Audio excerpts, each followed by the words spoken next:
I would love to introduce your final speakers of the day. We have a fantastic duo here from Snyk. I'm a huge fan of their tool. I'm a huge fan of their DevRel team. And Randall is a really nice guy personally. I just met Matt. He seems really nice as well.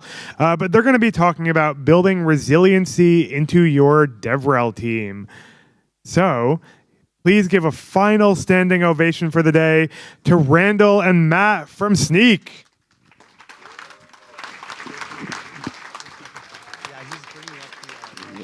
All right, so quick question, because our whole talk is a pretty common theme that everyone's sort of thinking about today about building, building DevRel and doing DevRel in a potential recession. Maybe not formally a recession, but, on the DL, kind of a recession, right? So question, how many of you sort of feel a little bit uncertain about your job at the moment? Maybe throw your hands up in the air. Don't be afraid, it's fine, everyone is. And then secondly, how many of you know someone who's been impacted either with layoffs? Hands up for layoffs. Ooh, a lot of layoffs. Or what about budget cuts? Hands up if your budget got slashed. Yep. It's pretty normal. And so I think it's a really good time to talk about this stuff. Some of the other speakers today address bits and pieces of what Matt and I are going to be talking about, but we're really going to go in depth about specifically what we do. And I think we do a really good job of this at Snyk. And so we're going to give you the exact playbook we use. So Matt, cool. Take it away. So quick introduction, I'm Matt, I'm one of the directors of DevRel at Snyk. I do a whole bunch of other community-related stuff in the open source and cloud native world. And I'll let my glamorous assistant introduce himself. Yeah, I'm Randall. I lead the DevRel and community group at Snyk. Let me get that clicker, actually. Yeah, it's your bit. See, we haven't had a chance to rehearse with the clicker, so... One moment. Yeah, so I do a lot of Python, JavaScript, and Go development. I've been doing open source for about 25 years. I do a lot of building. So previous to getting into DevRel, I was like a founder and CTO for many years and really enjoyed building companies and selling them and stuff. And I also do a lot of writing. So that's sort of my background. Okay, so no surprise, but the tech economy kind of sort of sucks right now, as we all know. Now, the reason I want to mention this before we get into the interesting parts of the talk is because, first of all, it's in the news all the time. But second of all, without a good financial understanding of where things are at, it's sometimes easy to forget the basics. Because at the end of the day, all of us work at companies. Those companies make money. And that money is what pays for all the things that we do. And so it's important to understand this stuff. So why is, technology not doing super great at the moment? Well, there's a lot of macroeconomic conditions that are influencing this. But one of the things you have to fundamentally understand is that technical companies over the last 15 years have been really highly valued. So investors basically treat investments in technical companies with a lot more promise than they do with traditional non-technical businesses. The reason why isn't that hard to understand. It's because tech companies generally have lower fixed costs. Like if you're building Instagram, the costs you have for running the business are servers and employees.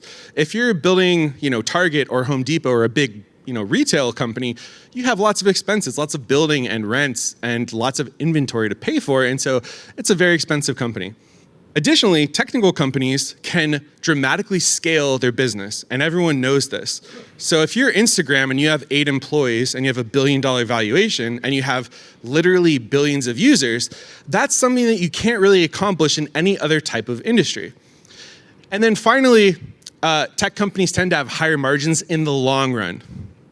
So because of all these factors, this means that tech companies spend a lot of money. And that's why you've heard over the last 15 years about people saying, these tech businesses are super overvalued, people are investing way too much money in them, they have these crazy high price to earnings ratios.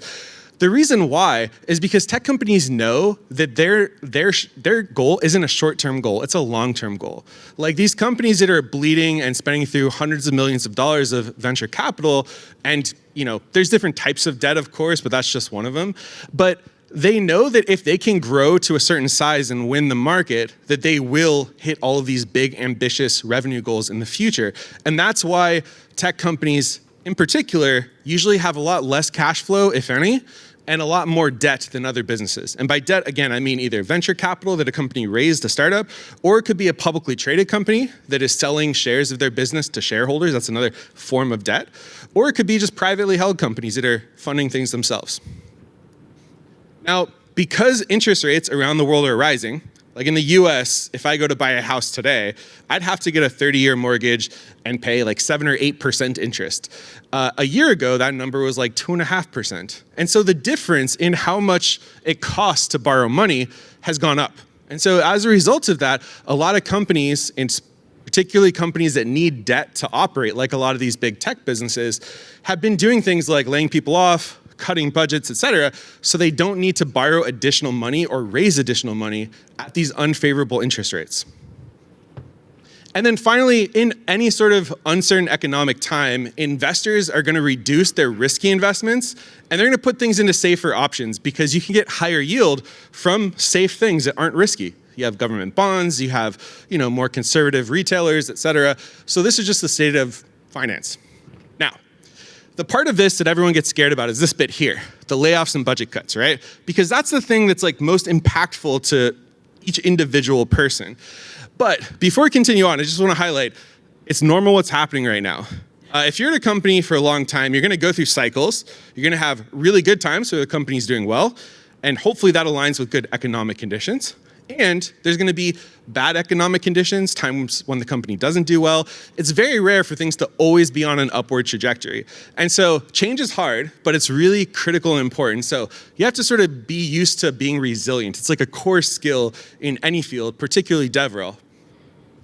So how are DevRel teams and individuals being impacted right now?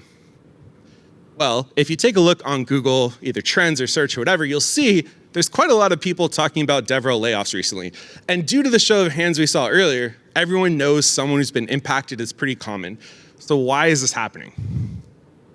First of all, companies have limited budgets to work with, and sometimes they have to prioritize other areas of the company for spending. It's just the reality, right? Like if your company is not doing well, you're bleeding money, and you only have enough money to make payroll for the end of the year, are you going to prioritize sales to potentially bring in more revenue? Are you going to prioritize R&D to build new products? Are you going to prioritize DevRel to help improve experience and like market cap?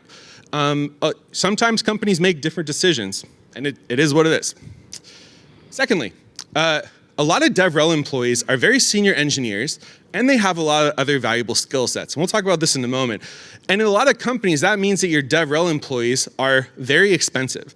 And so sometimes when companies are taking a look at payroll and trying to figure out where they can cut back, DevRel can be a really tempting target for that just because you have very experienced senior employees who get paid disproportionately a lot of money. And then finally, the thing that I've heard for years at every DevRelCon I've ever seen, but company leadership doesn't see sufficient ROI for DevRel. And this is a common thing. Everyone knows about it. It's no surprise, right? So just as a fun example, one of the things I did before coming here to DevRelCon is I went through the DevRelCon website, and I went back to 2015 at the first ones they did in San Francisco and New York, or in London, sorry.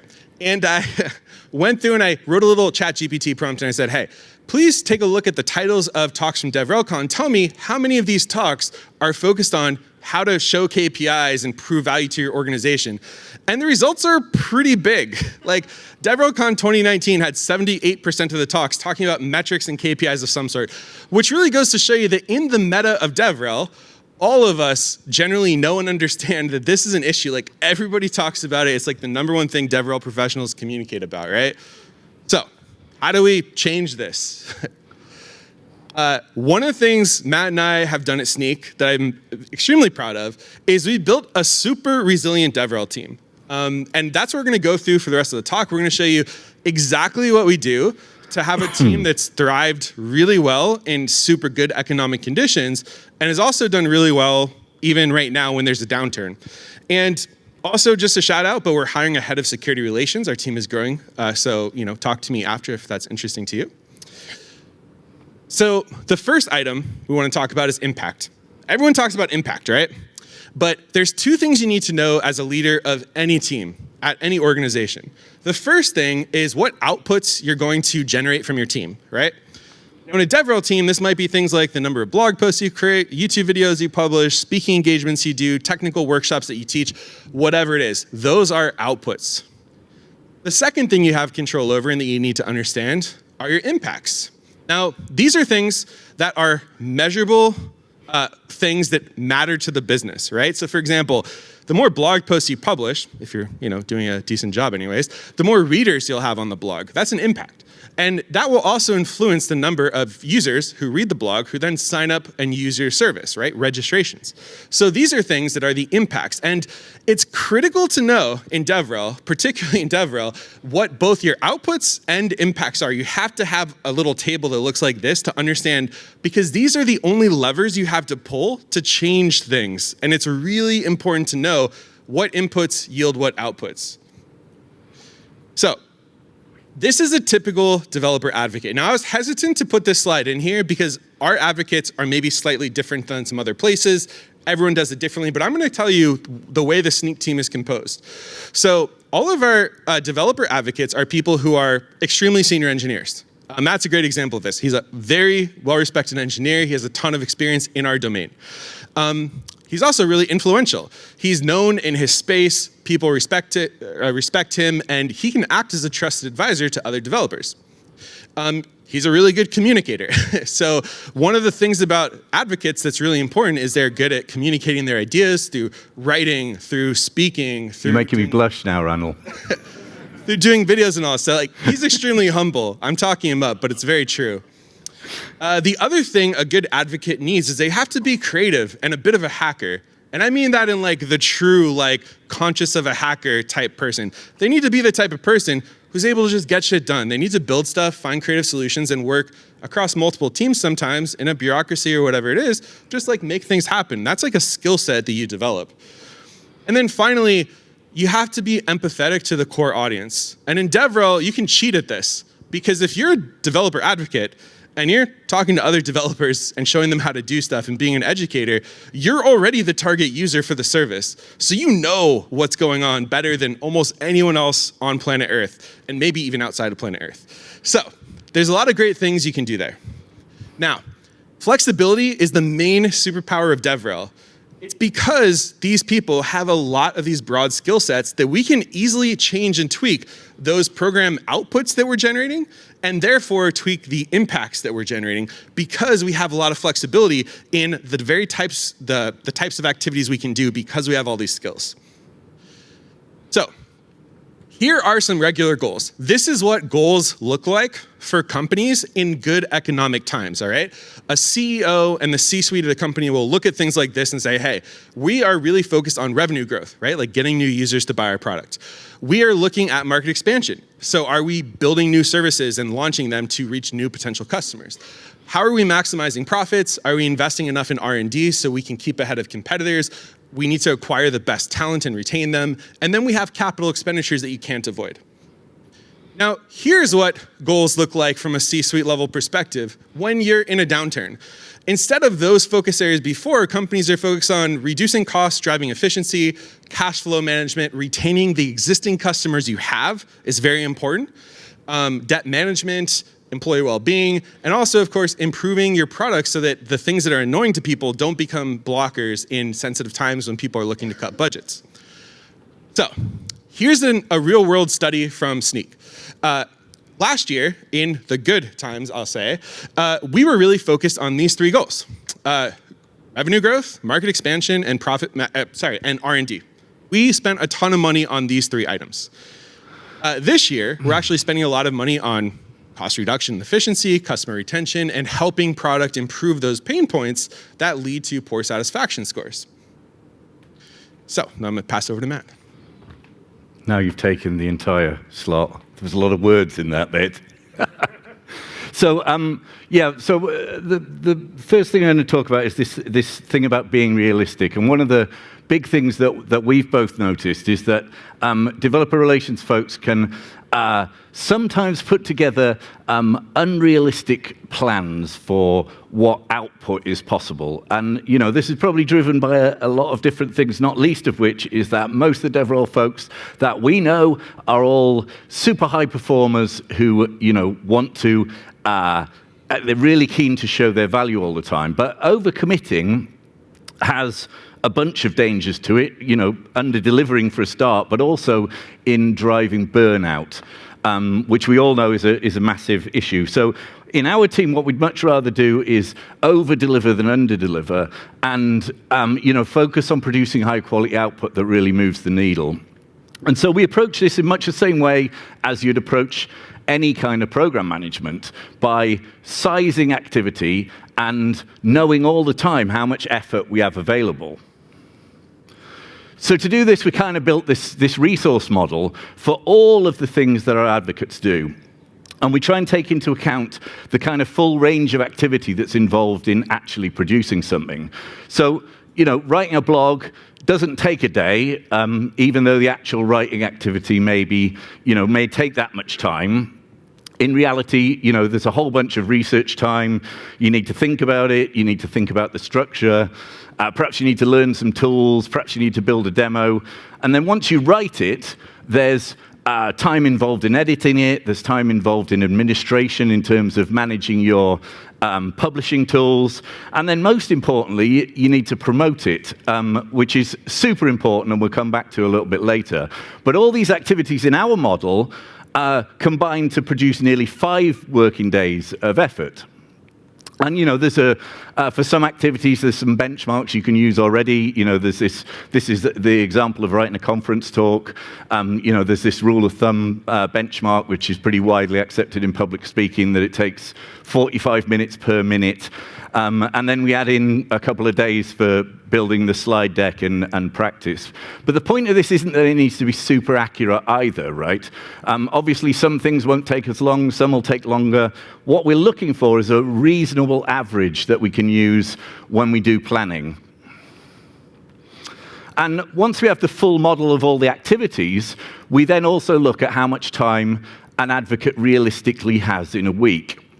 At any size of organization, there's going to be a bunch of overhead in terms of meetings, emails, social media, engaging with upstream communities, there's engaging with the product teams.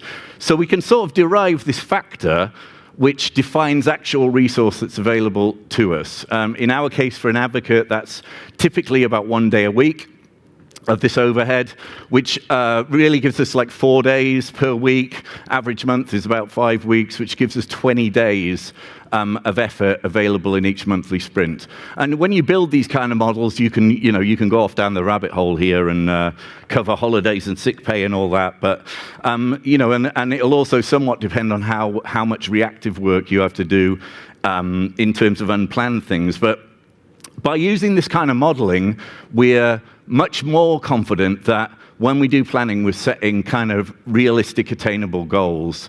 And it actually makes we're able to respond better to reactive requests, because either we know we can't take more effort in, or we can reduce the amount of effort that we've already committed to. So for this bit here, you really want to make sure that when you are measuring things, you're measuring the really important things. So let's talk about Snyk for a moment. Last year, in 2022, we had a vision, right? It's really, really simple. We want to get every developer in the world to know about and hopefully use Snyk. Pretty broad vision, right? Now, because of the current conditions at the time, like what that translated to in terms of actual impact goals were that we really wanted to drive Snyk awareness, right? So how many net new developers are our programs reaching? Like how many people are learning about Snyk for the first time from a program we ran? Secondly, how many of those people did we acquire? Did we actually get to sign up and use our product, right? That's acquisition. So there's ways to measure this, right? Like you can go to Google Analytics and you can see how many people read a particular blog post. You can see page impressions and net new. But it's not enough to go a level deeper to get this more in-depth data that you need to run a successful program, right? You also need to understand how developers just aren't one group of people. You have Python developers, JavaScript developers, like there's people in different aspects, right? And you need to track and understand that. And on our team, we have different advocates in charge of each of these communities. So in order to get that more granular data, we had to build custom metrics into Google Analytics to report on these things.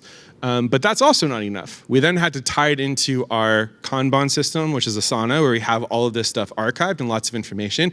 Matt's going to talk about this a lot more in a moment. But these are the outputs that are yielding some bit of impact. And I want to give you a high-level picture real quick, And the picture is this. Let's say your company has a sales goal for the quarter. You want to gain $100 million of ARR.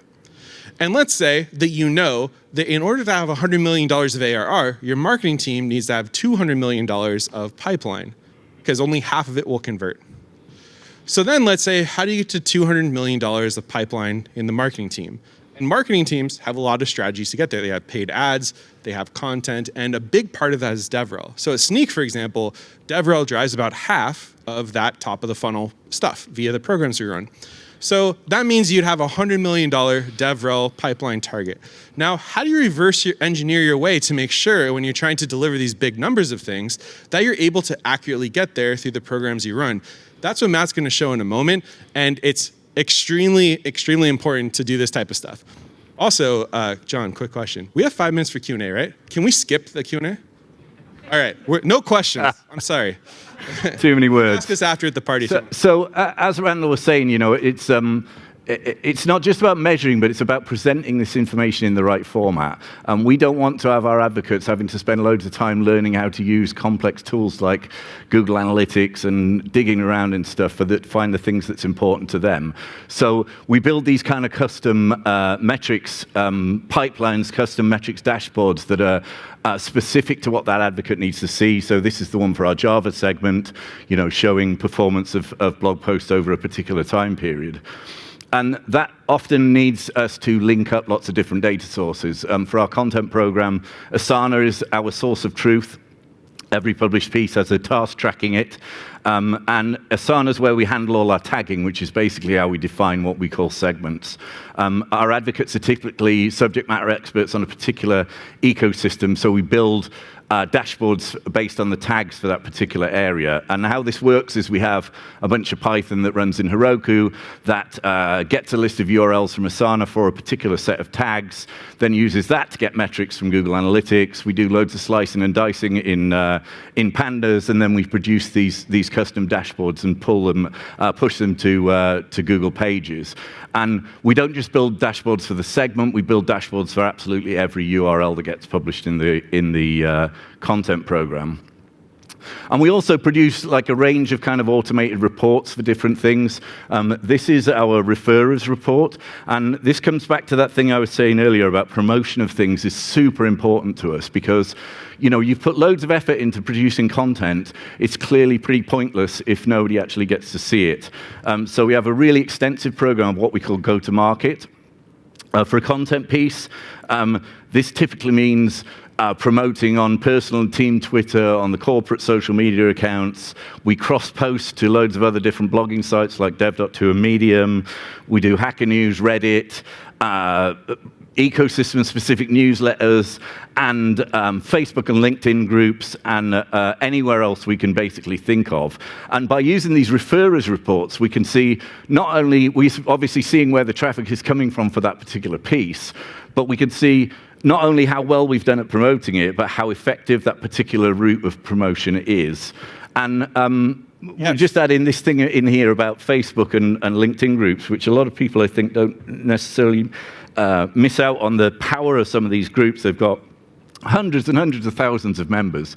If you can get a thoughtfully crafted piece into one of those groups of people who are all interested in that particular ecosystem, you can get a massive amount of visibility. Yeah, you would be surprised, even having like a massive Twitter following or X, whatever they're calling it now, of like 100,000 people, it pales in comparison to just publishing something on the Python developers LinkedIn group where there's like 1.5 million people that actively read it. Like, there's no comparison at all. So there's really effective channels. You just have to go out and find them and do things in the right way.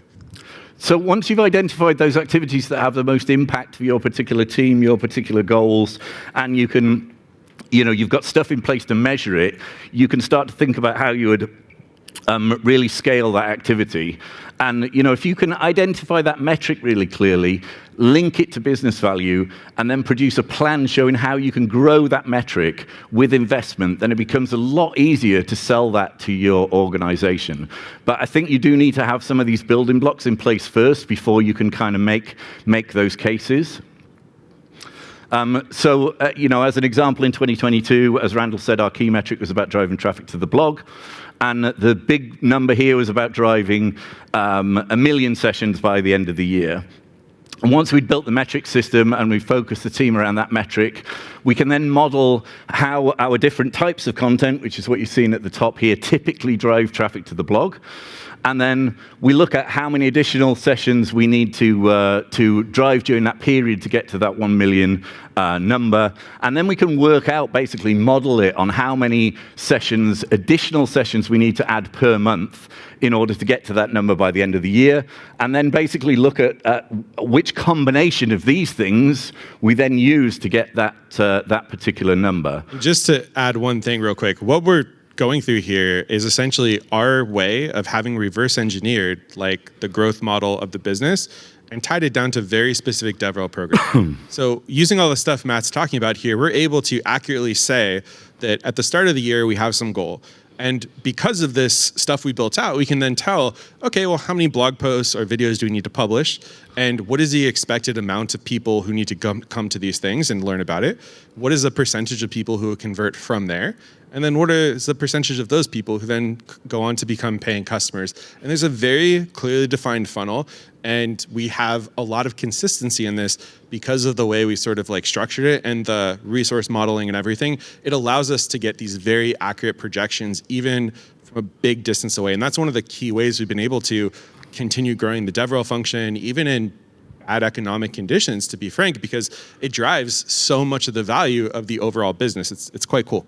I mean, in this case, we look at these numbers of pieces that we need to publish. Clearly, our team is nowhere near big enough to create all those ourselves. So this particular investment case was about investing in content agencies to provide us this very big pipeline of content at a fixed cost.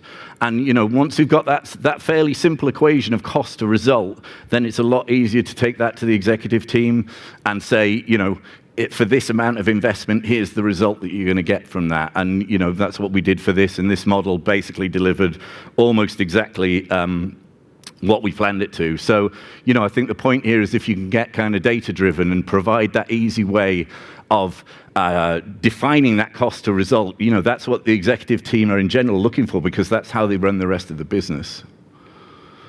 And in this is the graph showing those numbers increasing to the final goal from Q2. These Q1 numbers are driven a bit artificially high by various kind of timely things like Log4Shell, which we do take into account of planning that we have some of these things which are unplannable. And then, we can see in July, that's our typical monthly output of blogs for in-house for the team, and we grew that by about 400% by the end of the year. And I think this is the one that's kind of interesting because it shows that power of compounding. So, these are the sessions for only blogs which are published as part of that program. So over that half year, getting to that final number. And one of the important things to consider is when you're doing DevRel work, right, you have generally two choices of things you can spend time on. There's things you can spend time on that have a one-time payoff, and there's things you can spend time on that have a long-term payoff that compounds over time. The stuff Matt's showing here is basically we invested a lot of team time in building compounding things like content where a certain number of people are going to come and learn from it every single month. Things like that grow at a very rapid pace, and it's easy to misunderstand how much impact it can make without tracking things in a very granular way like we have here. But it contributes massive amounts to the business, and it's pretty cool to take a look at over the course of like a year or so. And obviously when you start to industrialize things like this, delivering work where there are a lot of stakeholders and a lot of elements, that process gets progressively more complex. Workflows can involve multiple teams, multiple stages. Most folks are going to be using some kind of project management tooling. We use Asana. But even fairly simple things can have a lot of moving parts. So, the way we manage complexity through this is using subtasks in Asana. But these can be across different boards, across different projects, across different teams. To get a blog post published, we have something like 20 different steps within our organization. And what we're aiming for really is to make that super simple for the advocates. We don't want them to have to remember that they've got to create all these subtasks on different people's boards. It's very easy for people to get bogged down doing manual work, and human error gets easily introduced. So the message here really is don't do donkey work.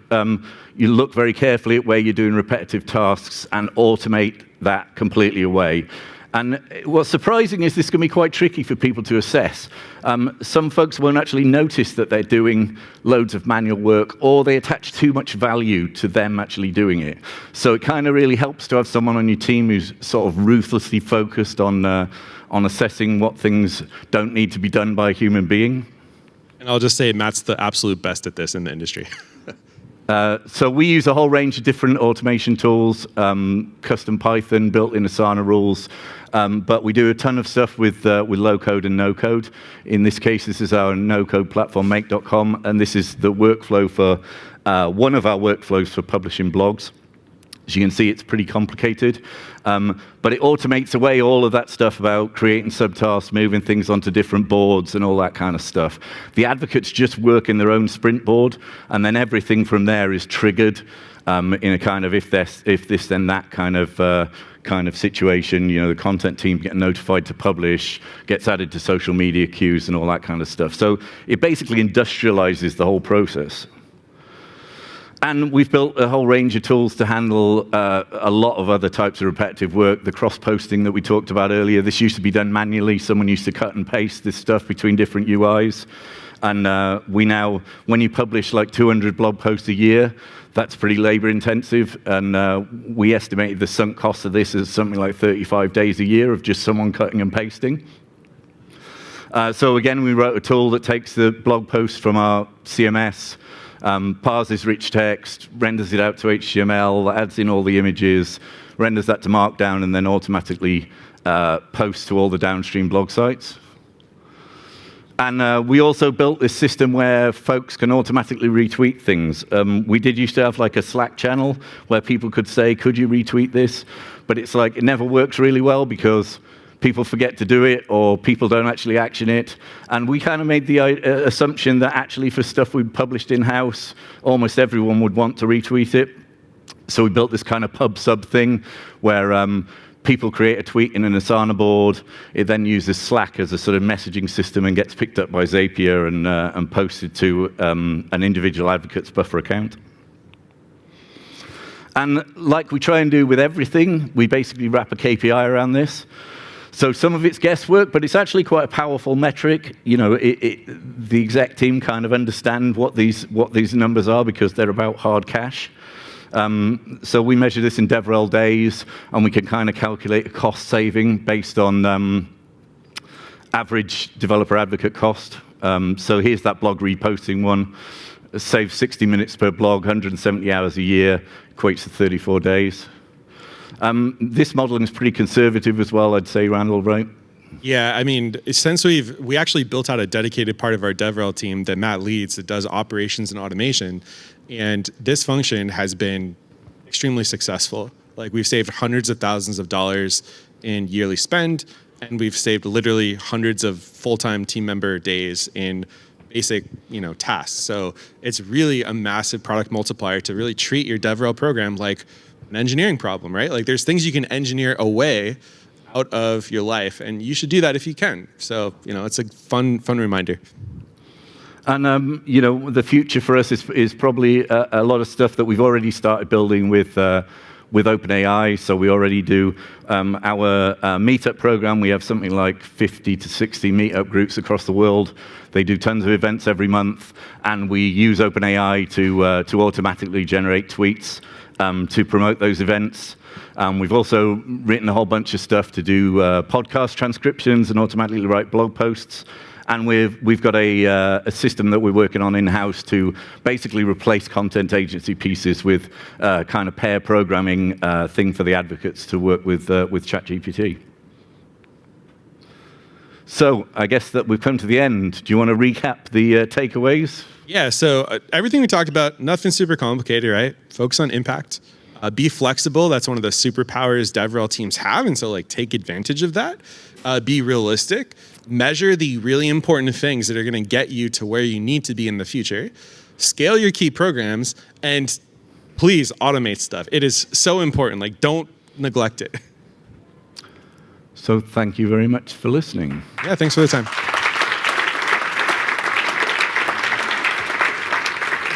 We'll be hanging out at the party, so yeah. We can do 1 or 2 questions if you Oh, want. okay. We have extra time apparently, so there we go. I would have gone slower. Here, you can use this one. I'll yell. Oh, there we go. Get a drink. I know this is keeping you from beer and snacks, but we will do a couple of questions here. Thank you very much. Great presentation. How large is how many advocates do you have in your organization? Our team's about 16 people at the moment. Well, thank you. Great presentation. Top the ruthless automation. I love it. Anything you have done to apply resilience to the people of your team instead of the processes of your team? So the question is, what automations have we done for people instead of process? Resilience for people rather than process. Resilience. Yeah. So I'll just summarize my personal thoughts on this. I think it's really important. You're never going to have a very smooth, perfect trajectory in a career or a job or a company. Like it's a myth that doesn't exist. Everything's going to change pretty much all the time. And what you need to do is build enough understanding and context of your business to do the right thing. I think what it really comes down to is each of us in DevRel at a company, we are there at the company to achieve a mission. And usually that mission is to help get more people to know about our product. But in certain situations, it might be different, right? Like it might be we need to help get more people to use our product. Or we might need to decrease the time it takes for people to use our product. Or maybe the goal is to engage current users of our product and get them to learn more things. There's a lot of different things that companies want to do, and being flexible as a DevRel team and understanding those outputs and those impacts, like we talked about before, is the key piece of understanding that you need to run a program and be resilient. Hopefully that helps. Cool. Well, you can find them downstairs for more questions. Give them a huge round of applause for our closing talk.